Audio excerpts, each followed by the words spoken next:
Latest videos के लिए subscribe कीजिए बाल संस्कार केंद्र चैनल और बेल आइकन प्रेस कीजिए। संस्कृति सुवास सृष्टि रचना भाग 2 पंचतत्व। बच्चों, ब्रह्मांड का कोई भी पदार्थ जीव पंच तत्वों से मिलकर बना है। यहां तक कि भगवान ब्रह्मा जी, विष्णु जी और शिव जी के साकार स्वरूप देह भी पंच तत्वों से ही मिलकर बनी है। इसका अर्थ यह हुआ कि किसी भी जीवन की उत्पत्ति से पहले ये 5 तत्व बने हैं। पिछले सत्र में हमने जाना कि कैसे सृष्टि की शुरुआत में सबसे पहले मह तत्व बना। मह तत्व के 5 गुण हैं: शब्द, स्पर्श, रूप, रस और गंध। मह तत्व निराकार है और ये 5 गुण भी निराकार हैं।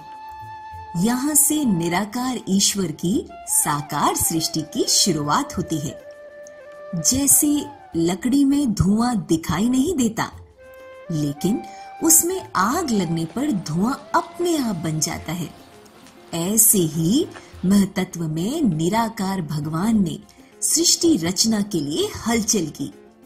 तब उनके 5 गुणों में से पंच तत्व उत्पन्न हुए।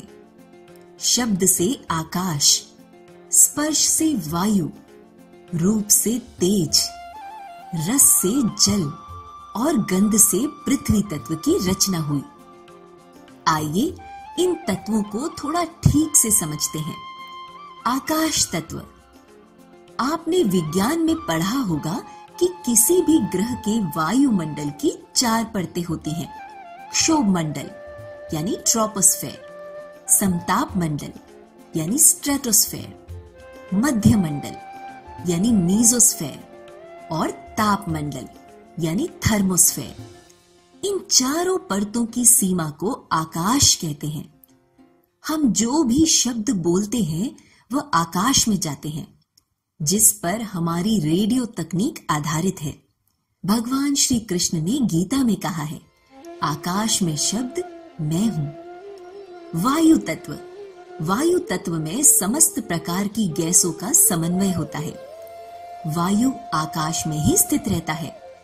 भगवान श्री कृष्ण ने गीता में कहा है, पवित्र करने वालों में वायु मैं हूं। तेज तत्व। तेज अर्थात अग्नि। भगवान श्री कृष्ण ने गीता में कहा है, अग्नि में तेज मैं हूं। जल तत्व। जीवन का आधार पानी। भगवान श्री कृष्ण ने गीता में कहा है, जल में रस मैं हूं। पृथ्वी तत्व। पृथ्वी तत्व का मतलब हमारी धरती नहीं, धरती तो बाद में बनी थी, पहले पृथ्वी तत्व बना था। भगवान की घन सुषुप्ति, कई धातुओं से मिश्रित ठोस कण, विज्ञान की भाषा में एस्टेरॉइड, पृथ्वी तत्व के उदाहरण हैं। भगवान श्री कृष्ण ने गीता में कहा है, पृथ्वी में पवित्र गंध मैं हूं। ऐसे बने मह तत्व से पंच तत्व। पंच तत्वों के बाद क्या बना और कैसे बना, ये हम जानेंगे अगले अंक में।